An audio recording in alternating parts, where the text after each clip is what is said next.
All right, we are in James chapter 4, and we have begun this chapter. We are in a section that is warnings and solutions in this.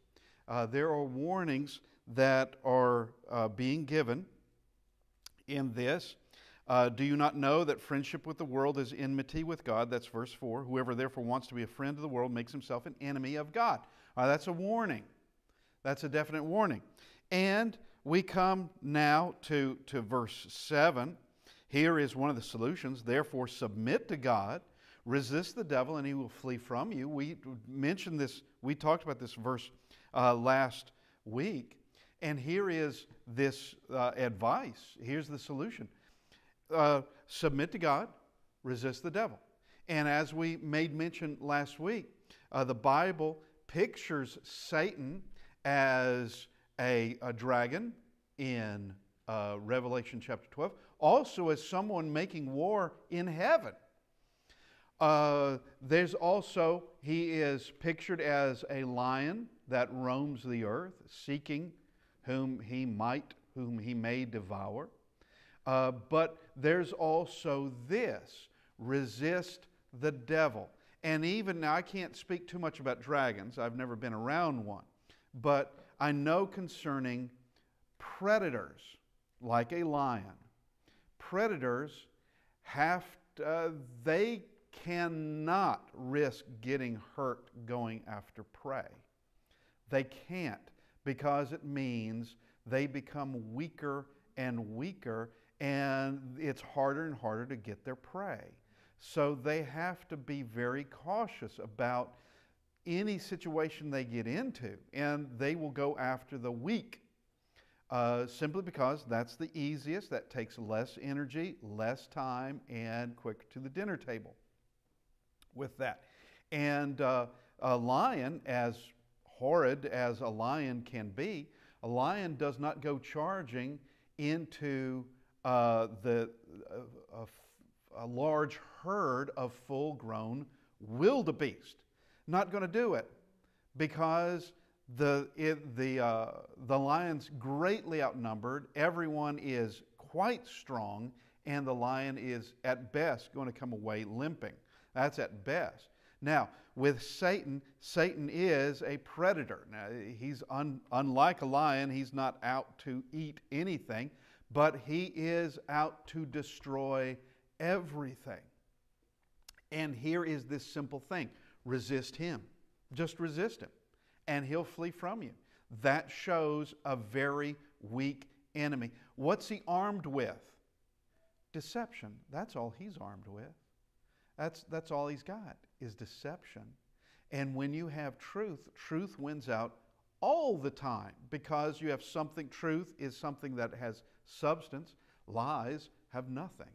So that which has substance, that which exists, truly exists, will always win out over something that simply doesn't exist.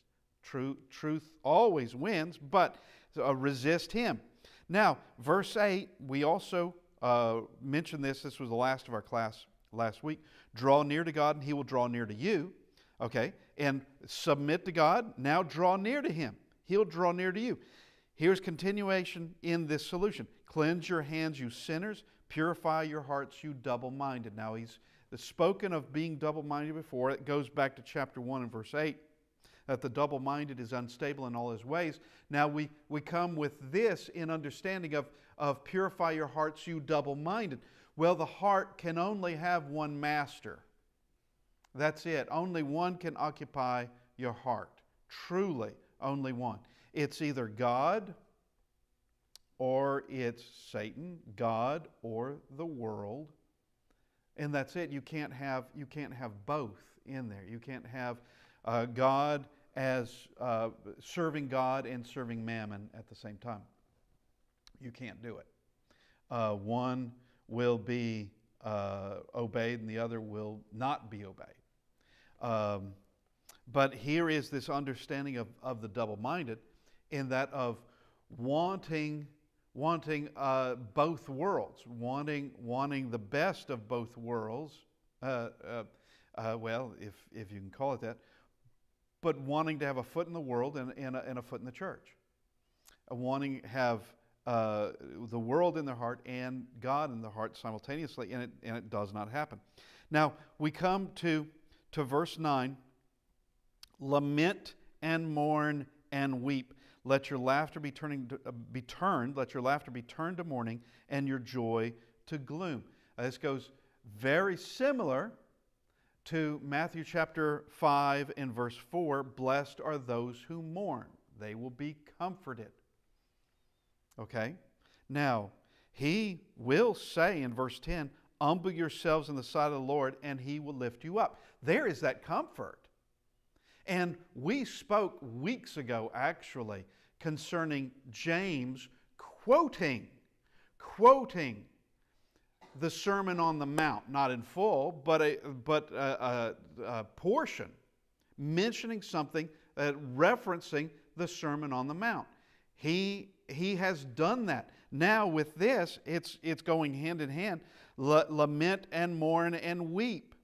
Let your laughter be turned to mourning and your joy into gloom. Well, that doesn't mean that the follower of Christ is always gloomy or always sorrowful or always lamenting. That's not it at all. This is a matter of true repentance, as in that of 1 Corinthians chapter 7, verse 10. Godly sorrow produces repentance leading to salvation. That's what it does. True sorrow, godly sorrow, produces these things. One can, there's plenty of people who they have a sorrow, and it's a sorrow for being caught, not so much a sorrow for what they've done. There's a lot of people like that. That they would continue with what they had been doing, except they've been caught and now prevented from it. That's far from repentance. You know, a murderer who's in prison and can't murder anymore, that's not saying he's repentant simply because he doesn't murder anymore. He's just prevented from it.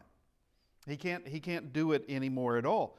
But here is this: humble yourself in the sight of the Lord, and he will lift you up. This is it. Now, Acts chapter 9, we have Saul of Tarsus, who is breathing threats and has been breathing threats against those who were of the way. That is what they referred Christians as.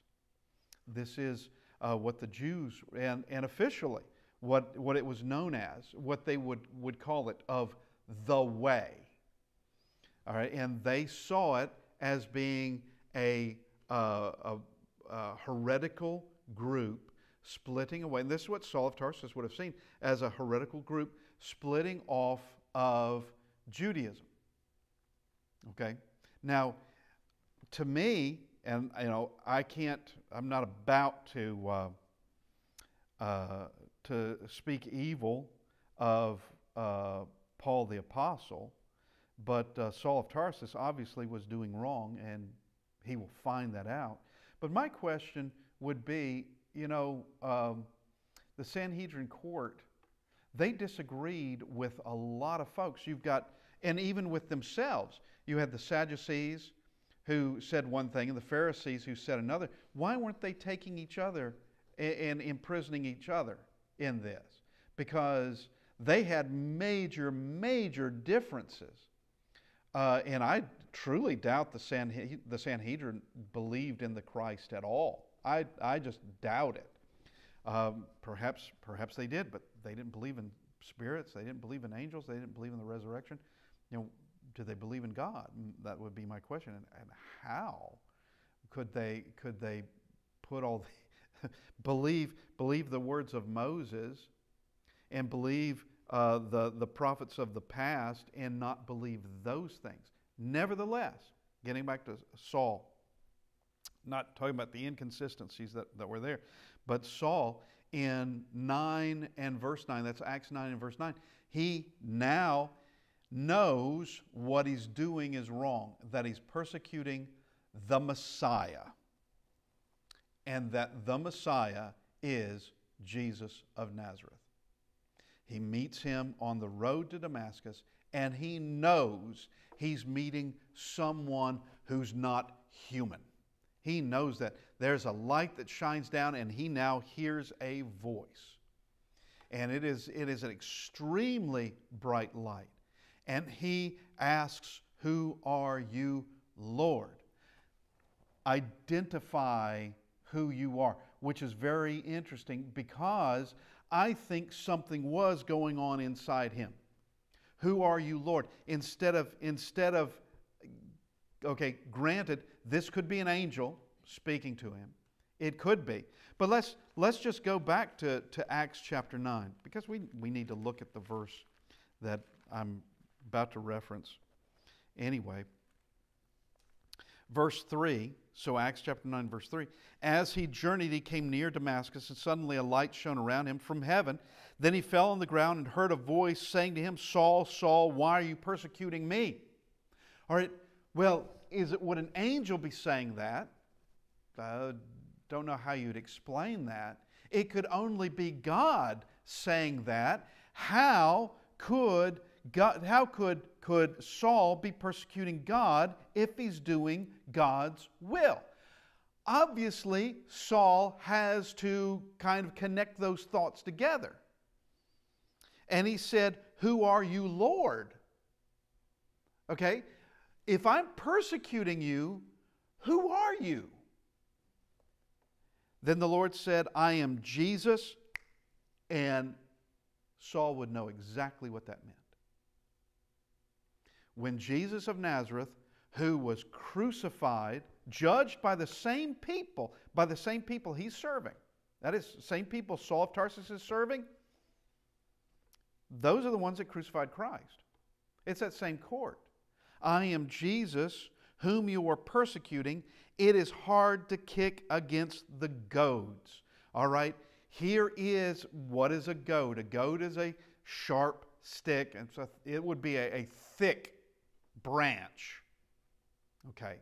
That's been sharpened to move cattle, to move oxen. Okay? I remember growing up, my dad, and I don't know why he had it either, but he had a cattle prod. Yeah, I do. There was cattle. Forgot all about that. He had a cattle prod, and which does the same thing, probably more effective, but does the same thing as the sharp stick. But if there was going to be a sharp stick in Saul's life, it just came by those words, "I am Jesus." "Who are you, Lord?" "I am Jesus, whom you are persecuting." I mean, that would be an enormously sharp stick. Okay, prove this one wrong. Try to work around this one, because you can't. You can't work around this one. And if we go down to verse 9, "And he," that is Saul of Tarsus, "was 3 days without sight, and neither ate nor drank." Okay, he is temporarily blinded now. That he's going to be healed of that getting into Damascus, and Ananias is going to take care of that. Ananias is the one to tell him how to be saved. But we see someone like Saul of Tarsus. He truly is lamenting, mourning, weeping. That's exactly, his laughter has been turned to mourning, his joy into gloom. And he is at that point humbling himself in the sight of the Lord. That's what he's doing. He's not trying to double down against God or just refusing what he has seen, while others have. And he would be capable of doing it if that's what he wanted to do. But here, he truly is repentant in all this, and godly sorrow produces repentance. It produces, it leads to salvation.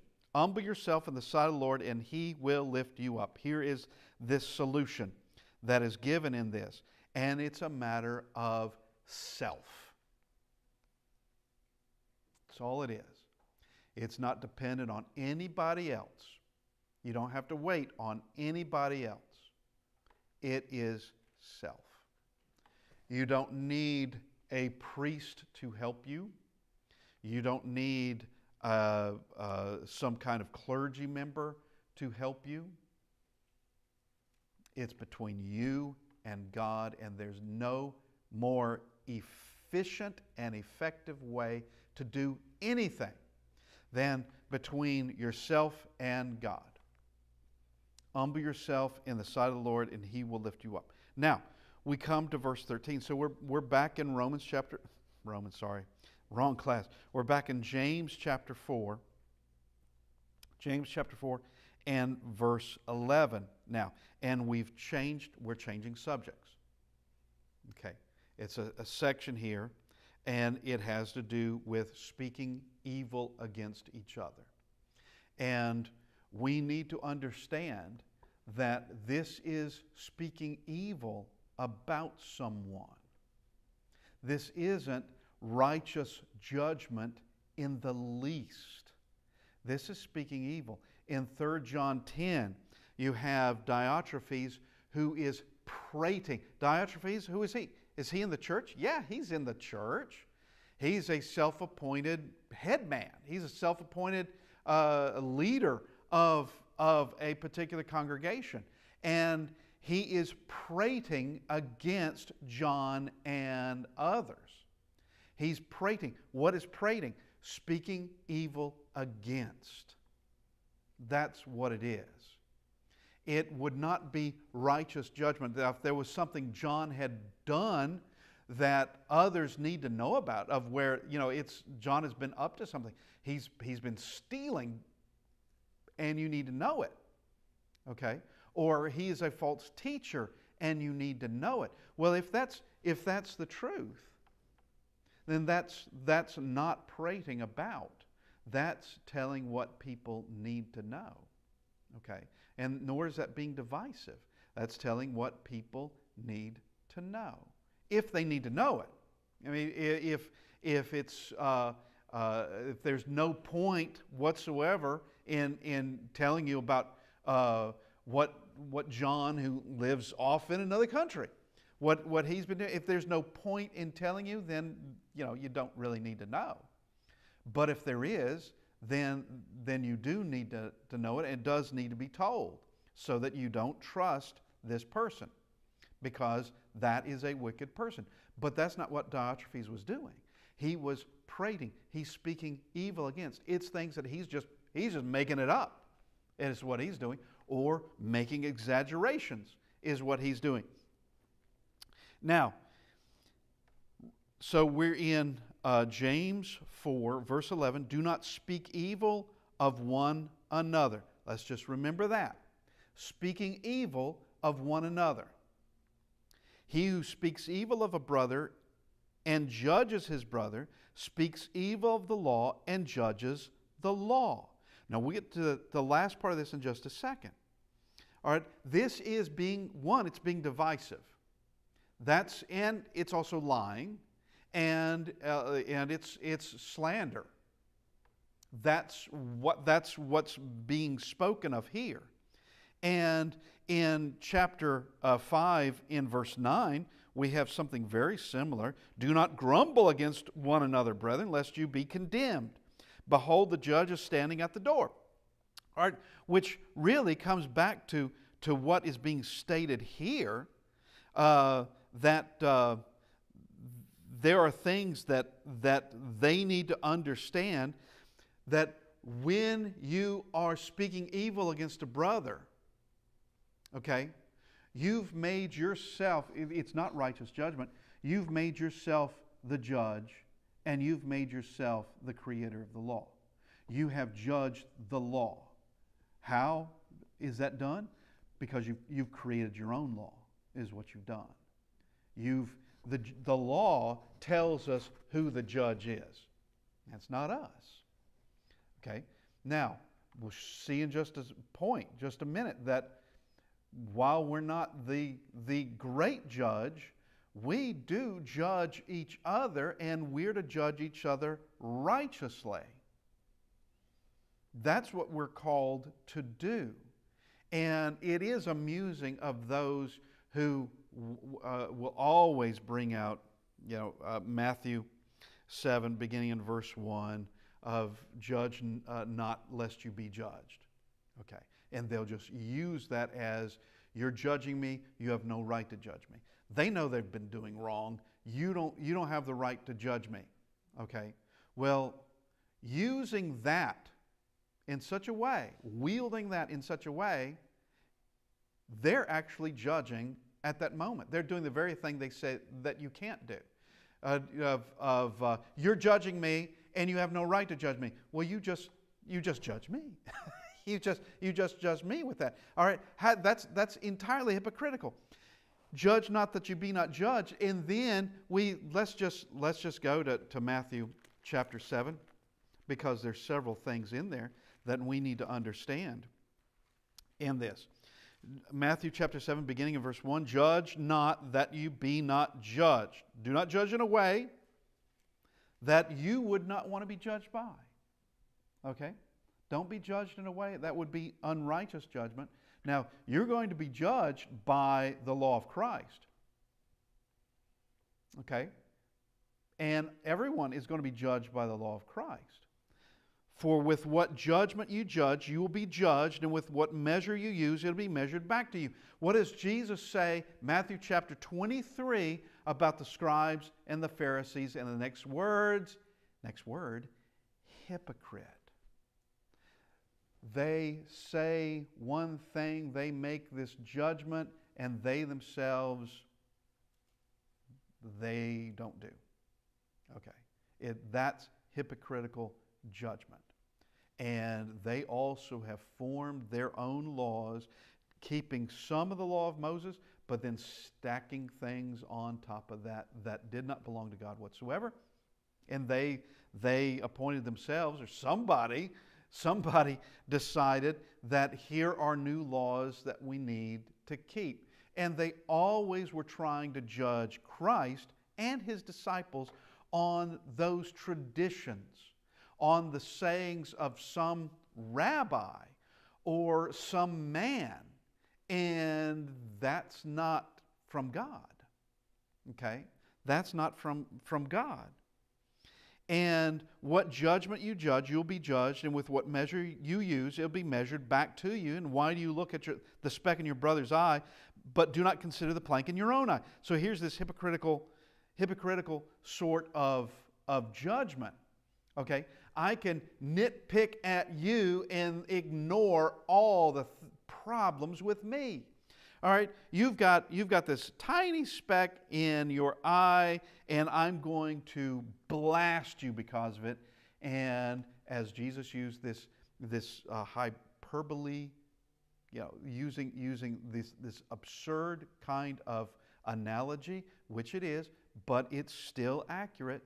I've got a plank in my eye. You've got a speck, I got a plank, but I'm going to judge you. I can see your speck. I can see your speck, and I'm just going to dwell all day on that, and we're just going to ignore the obvious. All right, we're going to ignore the plank in my eye. Or how can you say to your brother, let me remove the speck from your eye, and look, a plank is in your own eye?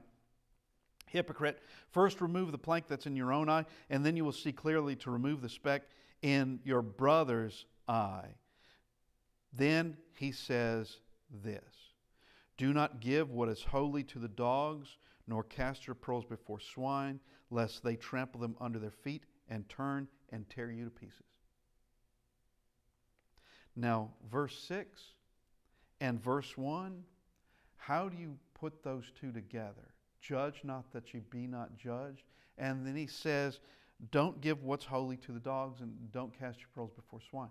Okay? How do you know what's holy unless you've judged it as holy?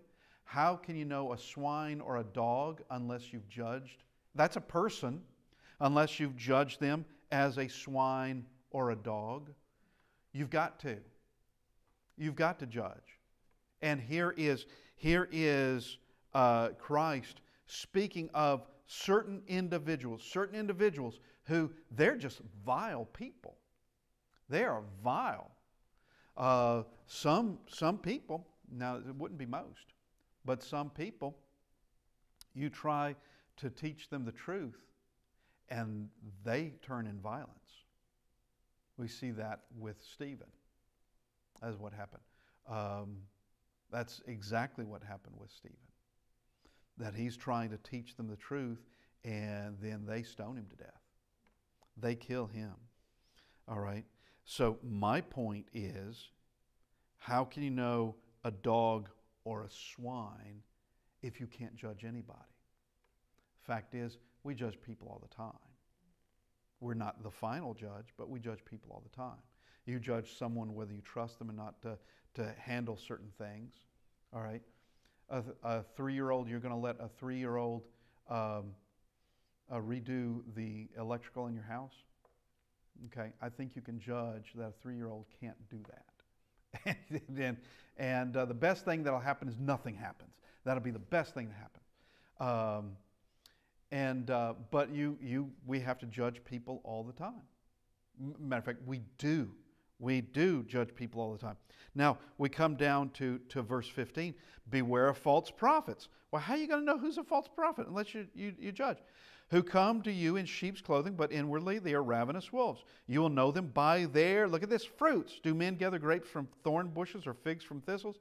Even so, every good tree bears good fruit, and every bad tree bears bad fruit. A good tree cannot bear bad fruit, nor can a bad tree bear good fruit. Every tree that does not bear good fruit is cut down and thrown into the fire. Therefore, by their fruits you will know them. That's how. Okay? I can't know, Jesus could. I can't know what's in you. You can't know what's in me. But you can see, we can all see what each of us does, the fruit that we produce. Everybody can see that. And it goes into numerous ways that are numerous things that are fruit. That's the fact. There are numerous things that are fruit, and you can judge someone by their fruit. Words would be one. Actions, obviously. Not just from their speech, but it can be from the way they dress. There's just numerous ways that you can see that person's fruit isn't what it's supposed to be. Okay, now let's go to John chapter 7. John chapter 7, and we'll go to verse 24. And we've made mention of it, now we'll read it. Verse 24. Do not judge according to appearance, but judge with righteous judgment. Now, judge with righteous judgment. Now, there are other things that we could bring out in this. One is 1 Corinthians chapter 5. 1 Corinthians chapter 5, the entire chapter is on judging a brother and what to do about it. The entire chapter, 1 Corinthians chapter 5, is a brother in sin. And it's not a secret. This isn't a secret. It's not a secret to the congregation, and it's not a secret in the community. In Corinth, it's not a secret there either. And it is, matter of fact, Paul says, though I'm not present there, I've already judged this situation. I've already judged this. Because he received the facts. These are the facts, and now he's telling them how to handle it. Now, the good news is that they took his advice, which would have been the advice of the Holy Spirit. They took the letter of 1 Corinthians and they applied it, and that brother who had been in sin now has returned back. And then he tells them how to receive him back. Receive him in gentleness. It's not in just blasting him. It's not in the wickedness that you have done. It has tainted you for all times. Welcome such a one as is deserving of welcoming back, as we spoke on Sunday concerning the prodigal son. Father welcomes such a person back. We welcome such a person back. That's what we're to do. Now let's go back to James, the book of James, and we'll just read this verse again, verse 11. We finish it now. Do not speak evil of one another, brethren. He who speaks evil of the brother judges his brother. He who speaks evil of a brother and judges his brother speaks evil of the law and judges the law. But if you judge the law, you are not a doer of the law, but a judge. All right? We already made mention that the law of Christ has a judge, and it's not us.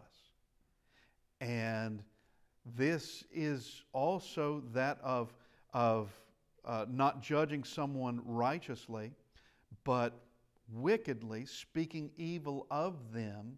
Now, if you're speaking evil of them, you have in fact judged the law because you have done something to the law. You've changed it one way or another. Saying that the law is not good enough, that the law has to include whatever you've claimed against this brother. Now we have this, verse 12. There's one lawgiver who is able to save and destroy. Who are you to judge another? All right. Now, if we go to Romans chapter 14, we will see these words. Romans 14 and verse 4. Well, let's just begin in verse 1.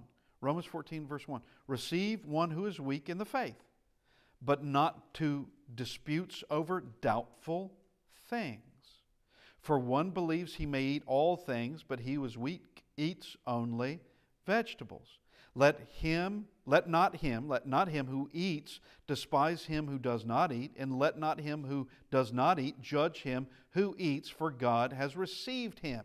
All right, now we need to understand this for a second, put this into context.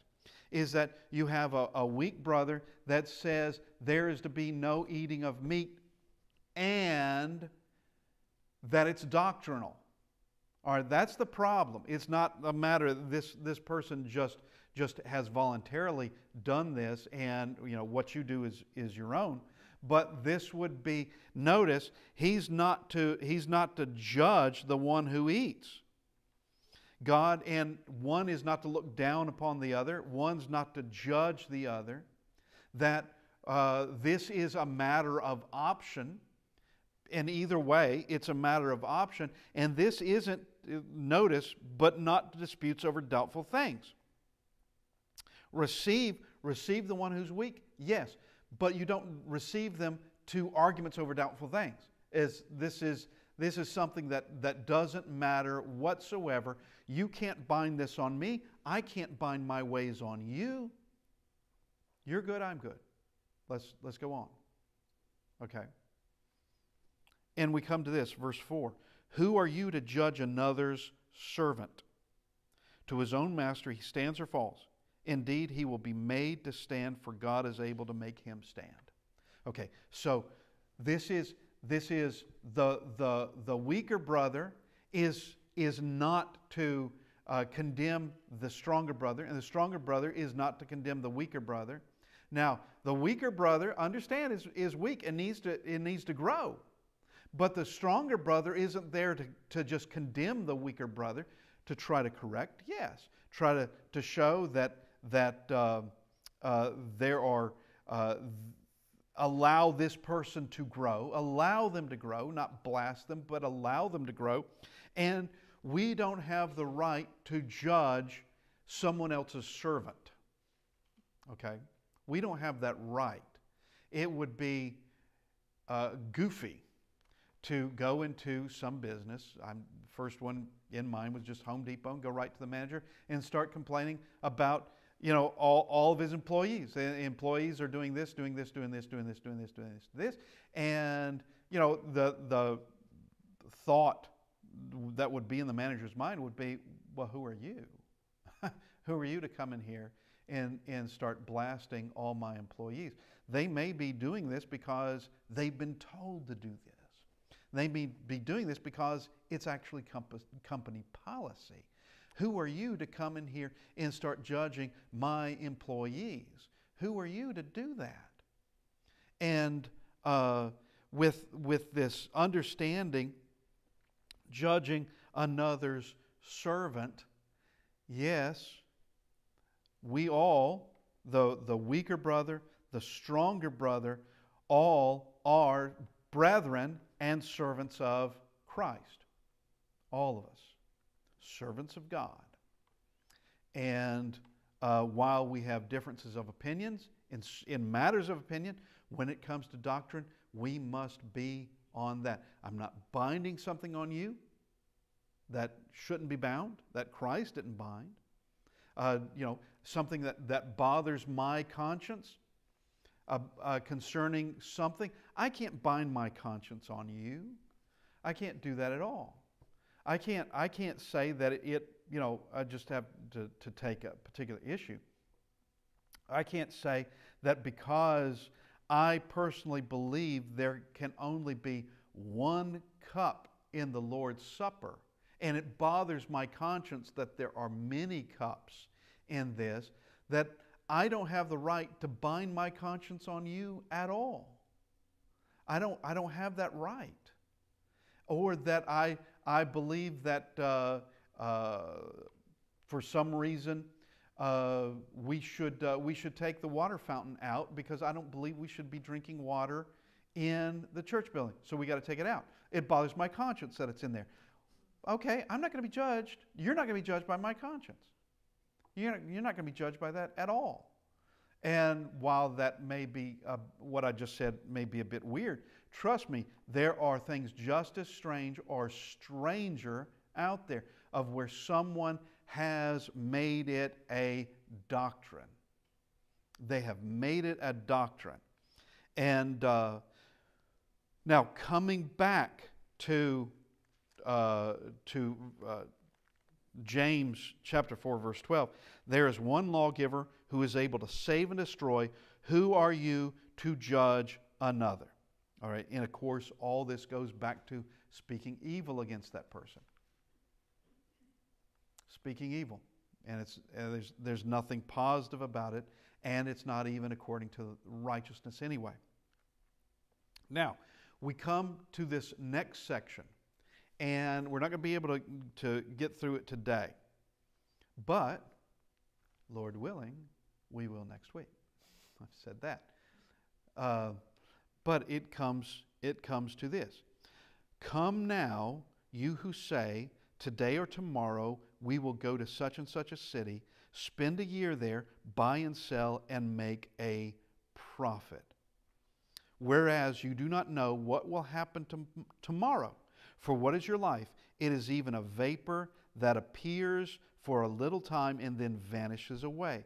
Instead, you ought to say, if the Lord wills, we shall live and do this or that. Now, verse 16 shows us, puts this into perspective of what exactly is he speaking of. Verse 16 says, but now you boast in your arrogance. All such boasting is evil. This is a boast. This is a boast. Because one may say, come now you who say, verse 13, just today or tomorrow we shall go to such and such a city, spend a year there, buy and sell, and make a profit. Okay, that sounds like a plan to me. That's making a plan. Is there anything wrong with making a plan? That we're going to go to this city, we're going to buy and sell, and the plan is we hope to make a profit. Okay, is there anything wrong with that? Well, no, there's nothing wrong with making plans. This is a boast. This is absolute a surety. And arrogance is what James says. That's what this is under. That this is a boast, that this is what we're going to do. This is so certain that it might as well have already happened. All right, it's this boasting that you know what's going to happen. It's this boasting that you think you're even going to live for another year. Okay? Now, understand there is an attitude in all this. And 16 shows us the attitude. And here is this assumption of tomorrow. And in this, it's also an assumption of absolute success, but it's this assumption of tomorrow. And here is the thing about being human living on this earth. Tell me when you ever did not have a tomorrow. Okay, yesterday, this is yesterday's tomorrow. It's going to sound very strange. This is last week's tomorrow. All right, every one of us on this earth has thus far has had a tomorrow on this earth. But we're not promised it. It's never promised. Being that we're here today doesn't mean somehow we beat God at His game, or somehow we've managed to do something from our own skills. We haven't. You know, I'm not the one that created me. I'm not the one that made me able to breathe and to move through time on this earth. I'm not the one who did that. The one who did that can stop this breathing in an instant if He wants to. And you too. Stop this instant if He wants to. And the problem is we get into this assumption of tomorrow. And it's easy to do because we've always had tomorrow. Tomorrow I'm going to go to the grocery store. Okay. Now that's a plan, but if I make it into somehow a boast, that's wrong. Okay. That's wrong. Then in somehow saying that, you know, next year I will be here regardless, well, you know, you can't really say that because you really don't know what tomorrow, you don't even know what today is going to bring. You may have an idea of what you're going to do this afternoon, but that doesn't mean you get to do it. That doesn't mean that at all. That doesn't mean that any one of us survives this day. It doesn't mean that at all. Our life is like a vapor, and it just vanishes away. Here for a little time, vanishes away. Think of people that we could name in the past, and of others that they were here for a short period of time, and now they're gone. They're gone. As important as they may have been, as powerful as they may have been, they're gone. And I read in Genesis prior to the flood that there were people that lived into their 900s. Okay? And yet, all of them are gone. They're not here. I also read of those prior to the flood of there were extraordinary people and giants in those days. Yet, powerful as they were, they're gone. All right? And the same that holds true for all of us here for a short time. And we need to check those boasts. Check those boasts. I'll just tell you a story and very quickly, and we'll have to call it a day. But there was, I won't tell you exactly what it was, but there was someone who I was involved in something, and it was the first time for me to be involved in it. And it just went so well that the man that's actually over it said, okay, you've got to do this every year now. You've got to do this always. And I said, what if I die before next year? And he said, you can't do that. And I said, well, okay, I'll do my best. But anyway, good to have everyone here this morning, and thank you. And Lord willing, we will be here next week and continue in this class.